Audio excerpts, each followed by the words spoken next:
주보와 함께 나눠준 간주에 보시면 제가 첫 번째 질문을 이렇게 넣습니다.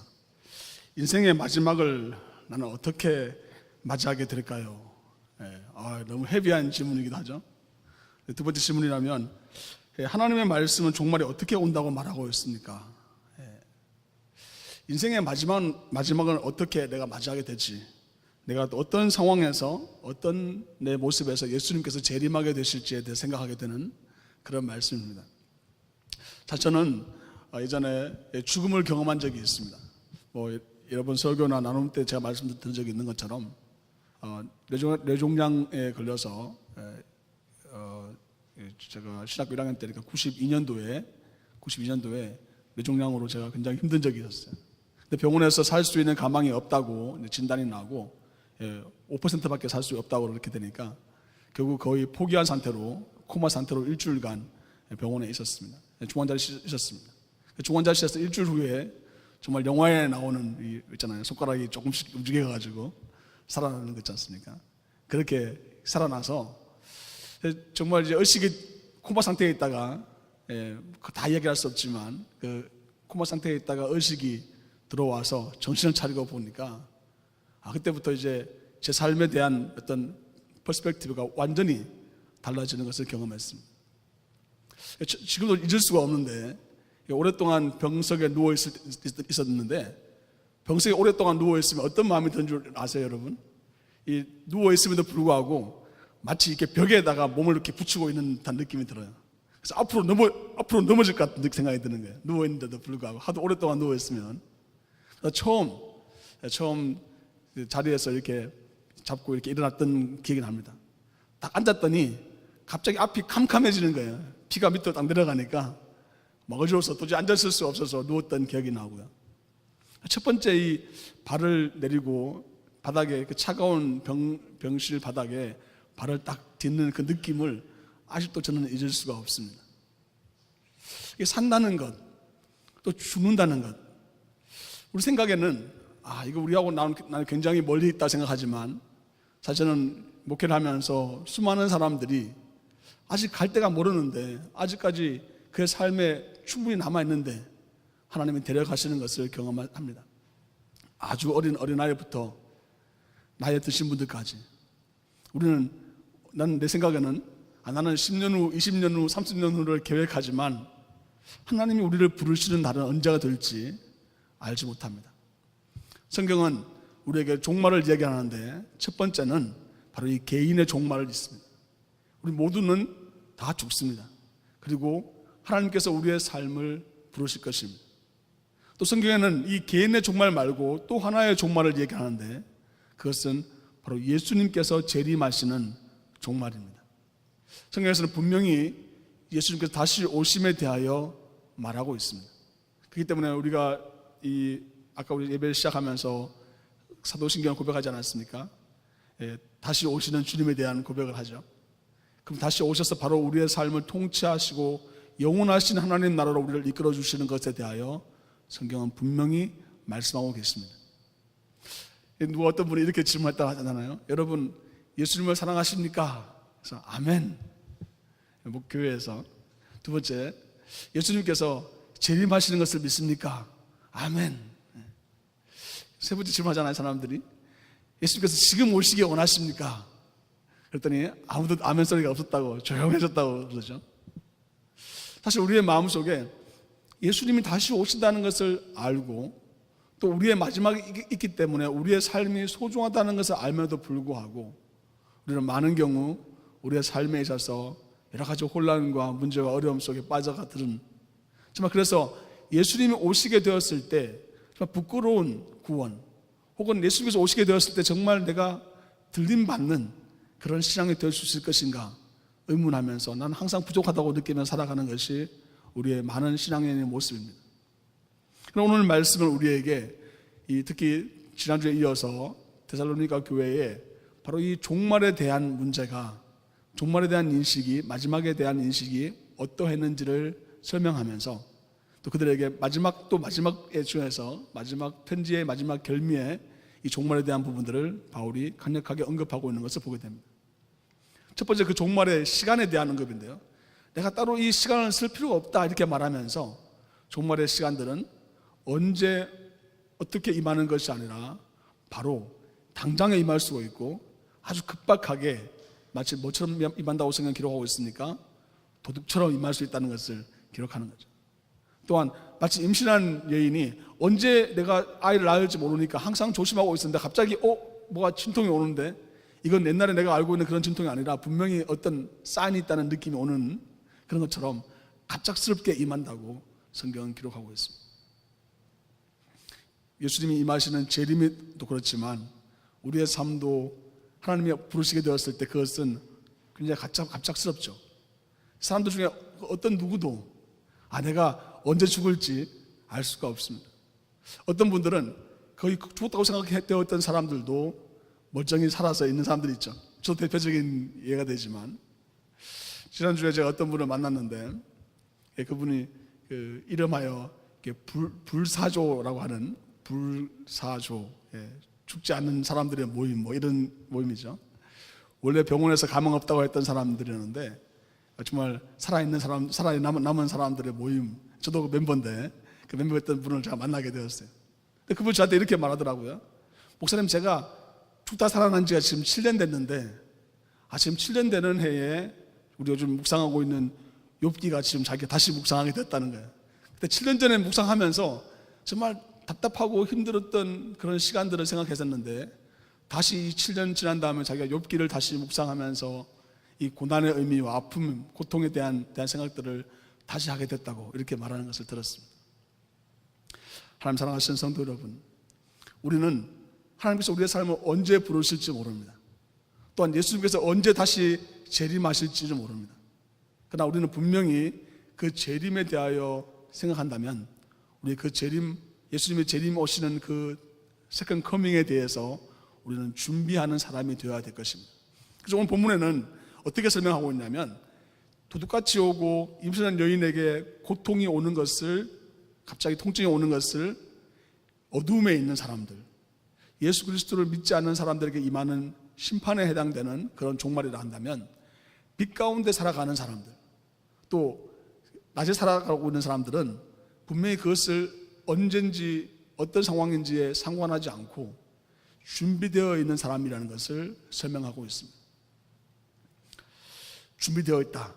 무엇을 준비되었을까요? 그것은 자는 사람들처럼 예수님의 오심에 대하여 막연한 기대와 막연한 생각으로만 머무는 것이 아니라 예수님이 오셨을 때 예수님을 맞이할 수 있는 자세를 의미합니다.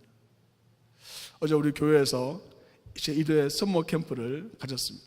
저희 집에서 했는데 많은 아이들이 초청됐더라고요. 저는 참석 못했지만 사진을 보니까 정말 기쁘고 감사한 시간들을 보냈었던 것을 볼 수 있었습니다. 여러분, 그 아이들 초청할 때 우리 전도사님과 교사 선생님들 또 청년들이 그 아이들이 올 것을 생각하면서 미리 준비를 하잖아요. 준비를 해서 그 아이들이 어떻게 아이들과 함께 시간을 보내야 될지를 계획하고 준비해서 보니까 벽에 딱 붙여놨더라고요. 몇 시부터 몇 시까지 뭘 하고 딱 찍어놨더라고요. 근데 그것을 아이들이 올 것을 기다리는 사람들의 마음이 어땠을까요? 두렵고 떨리는 마음이 있을 수 있겠지만 어떤 마음이었을까요? 막 기대감이 넘치는 거예요.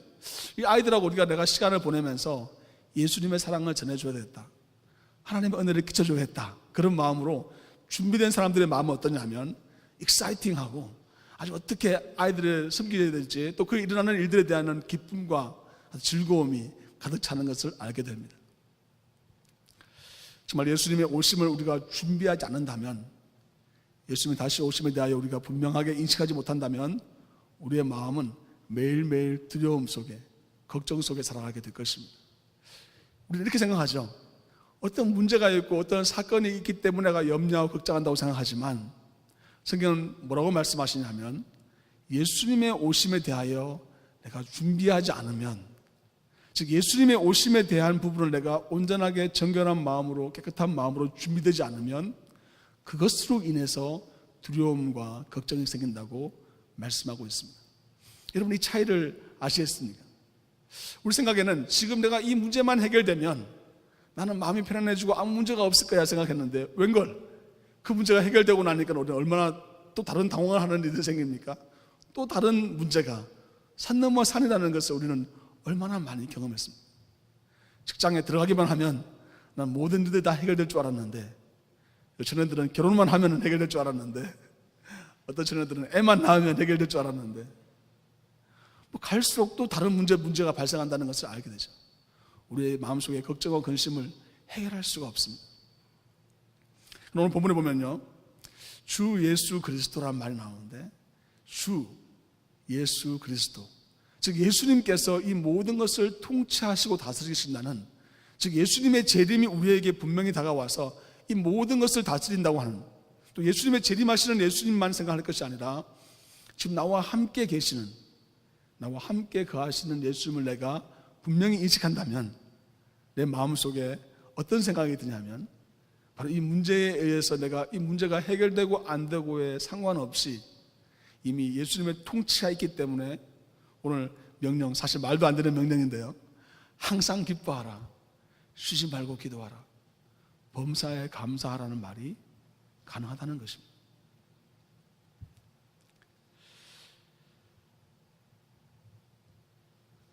저는 말씀을 묵상하면서 사실 이 말씀을 너무나 많이 사랑하시지 않습니까? 여러분 중에 보면 벽에 보면은 항상 기뻐하라, 쉬지 말고 기도하라, 범사에 감사하라 이렇게 쓰여져 있는, 글에 쓰여져 있는 분들을 많이 봅니다.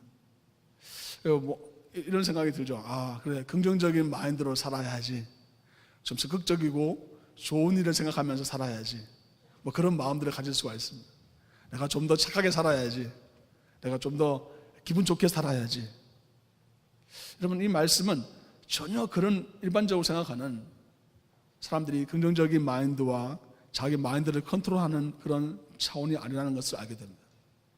첫 번째, 그것이 아닌 이유는 뭐냐면 이 본문은 명령어로 되어 있기 때문에 그렇습니다. 명령어는 무엇입니까?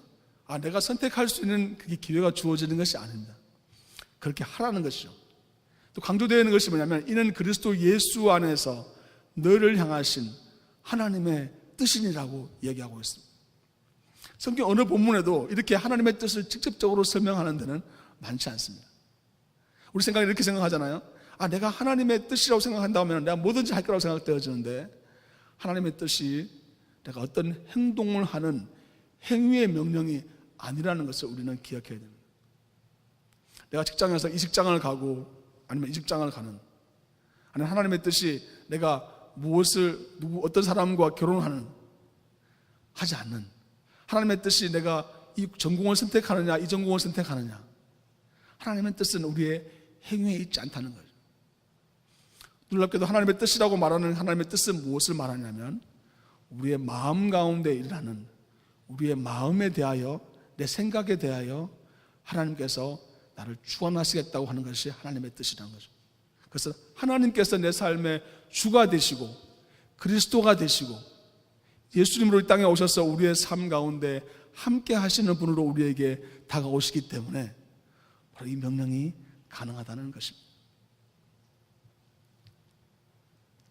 저는 금요일부터 토요일까지 1박 2일로 조지 필그림 교회에 당회 수련회를 다녀왔습니다. 수련회 연차회의, 정말 이름 그대로 연차회의, 그러니까 1년에 한 번씩 하는 회의인데 정말 아주 긴 회의였어요. 시간으로 따지니까 한 10시간 이상을 회의하는 것 같아요. 정말 회의적인 그런 시간들이라고 할 수 있죠. 여러분도 직장 생활하시면서 막 엄청나게 많은 회의들을 하면서 끝나고 난 다음에도 회의적인 반응이 참 많이 드는데, 이 회의와 시간과 대화를 하면서 우리가 어떻게 생각합니까? 이 결과가 어떻게 되고 이 결과에 따라서 우리의 마음이, 생각이 어떤 움직이거나 결정이 될 수 있다는 생각이 들죠. 저는 아침에 일어나서 말씀 묵상하면서 이렇게 밖에 나왔어요. 근데 그 리트리트센터에 갔더니 거기 조그만 이렇게 그 연못이 있고 그 연못 옆에 벤치들이 이렇게 놓여 있더라고요.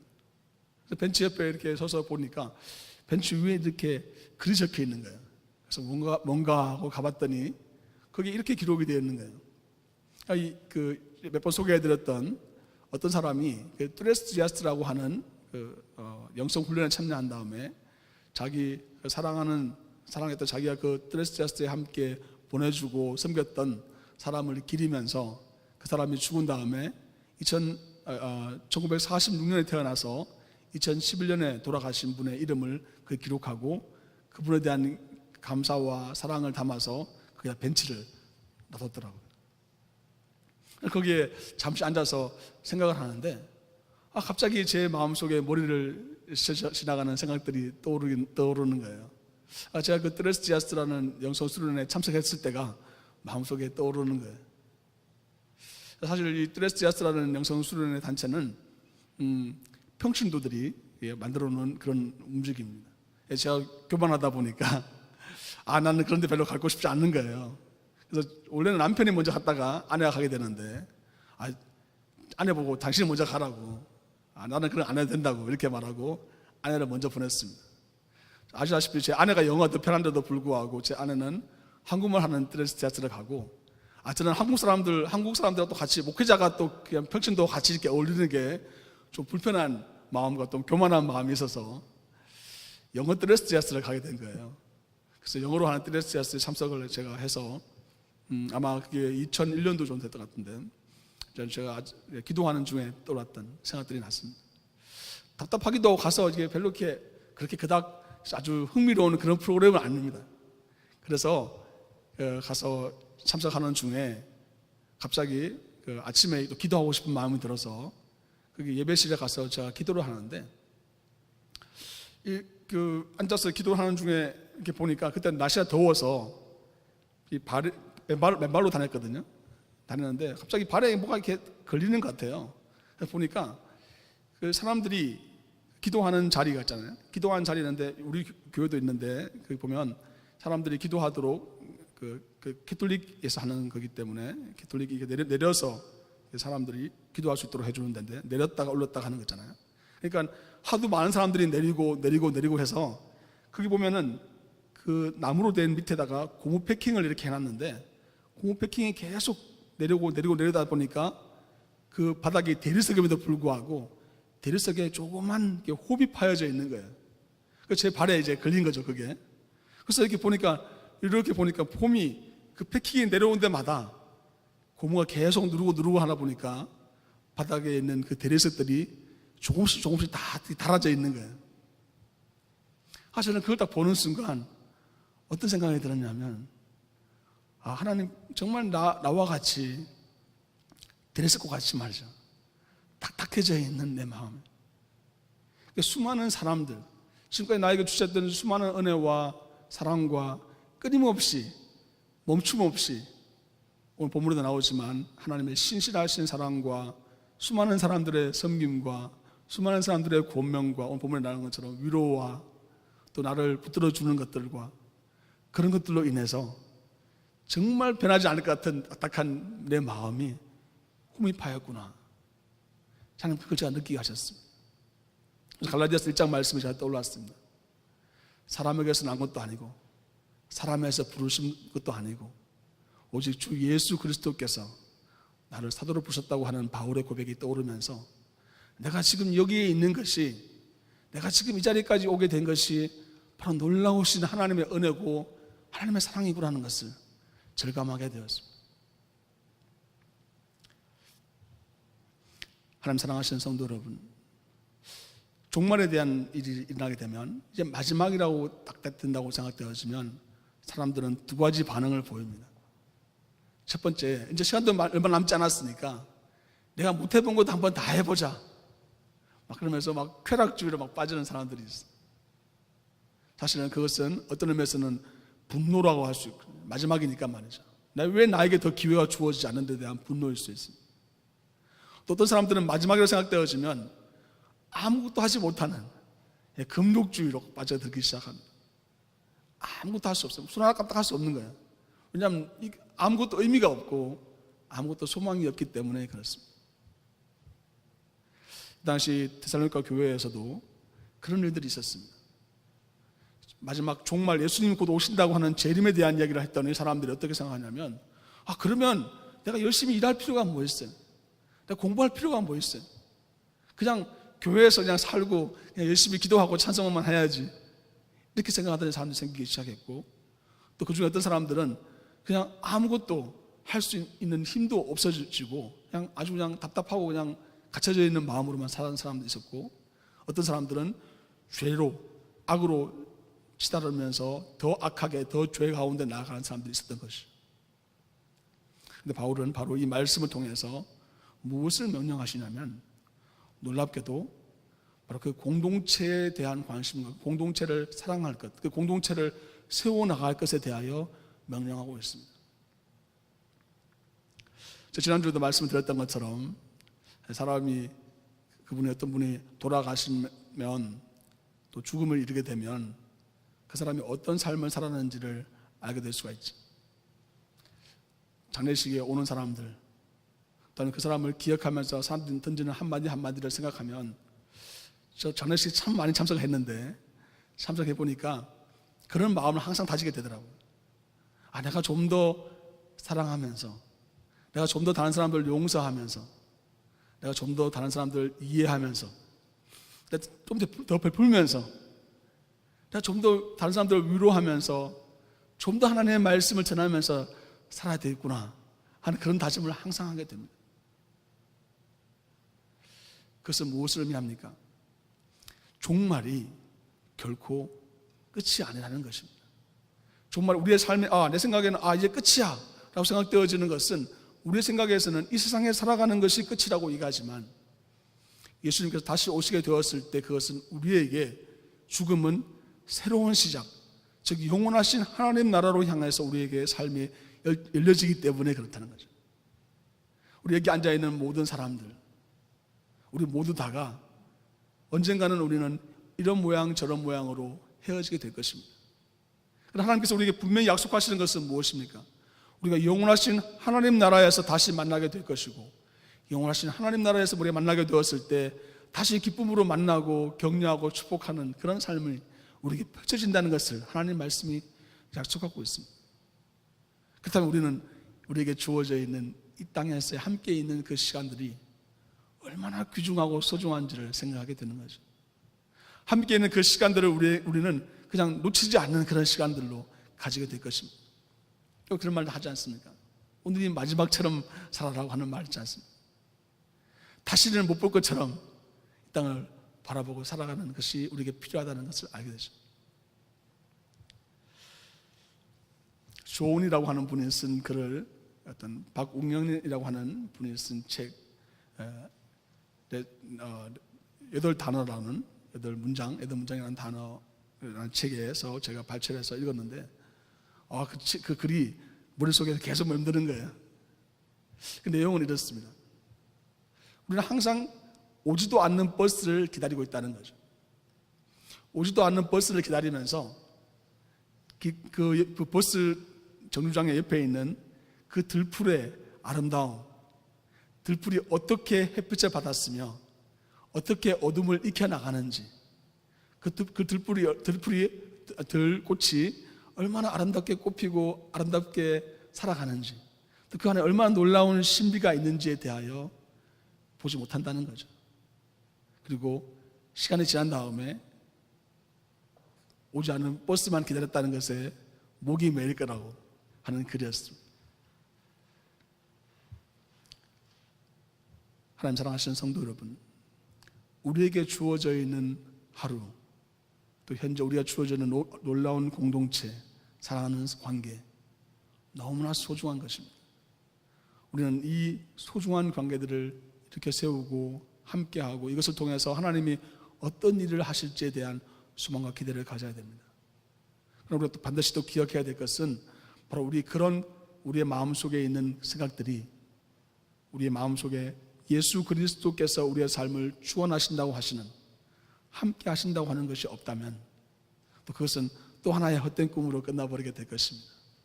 그러나 예수 그리스도께서 우리의 삶을 주원하시고 예수 그리스도께서 우리와 함께 하신다면 우리는 절망 중에 기뻐할 수 있게 되는 것입니다. 예수 그리스도께서 우리와 함께 하신다면 그것은 우리의 삶 속에 예수님께 모든 것을 의뢰하고 묻게 되는 기도를 드리게 될 것입니다. 예수님께서 우리와 함께 하신다면 우리는 정말 감사할 수 없는 중에도 감사할 조건들을 발견하게 될 것입니다.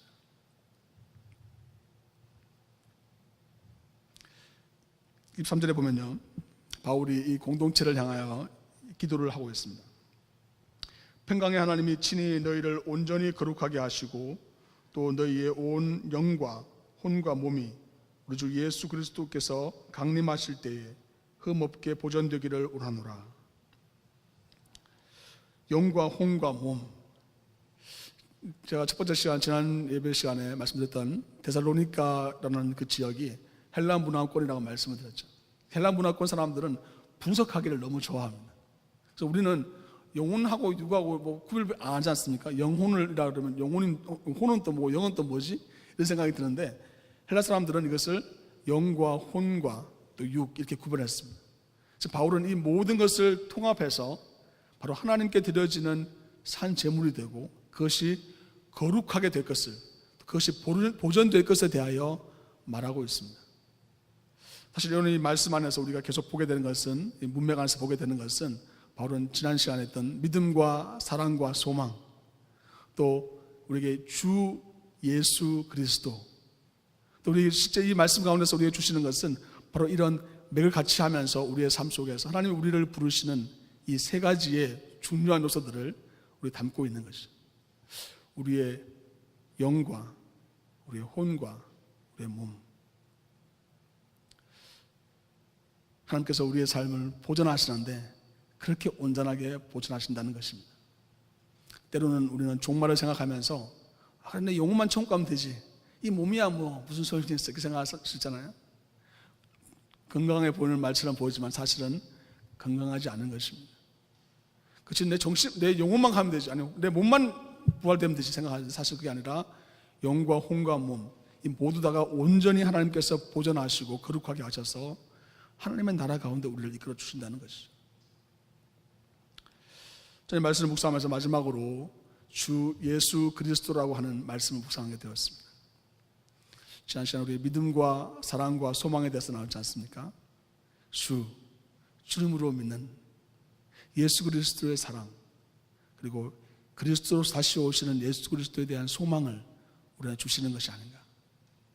사실 우리에게 주시는 예수님을 부르는데 바울이 왜 그냥 예수 그리스도라고 하면 돼요, 주님이라고 하면 되는데 왜 주 예수 그리스도께서 또 주 예수 그리스도의 은혜에 대하여 본문에서 3번이나 강조해서 말하고 있을까요?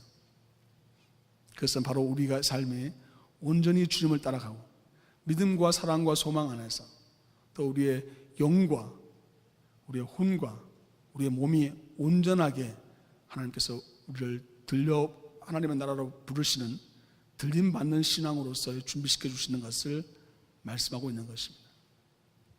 이를 위해서 우리가 행해야 될 것은 앞부분에도 나오는 말씀이죠.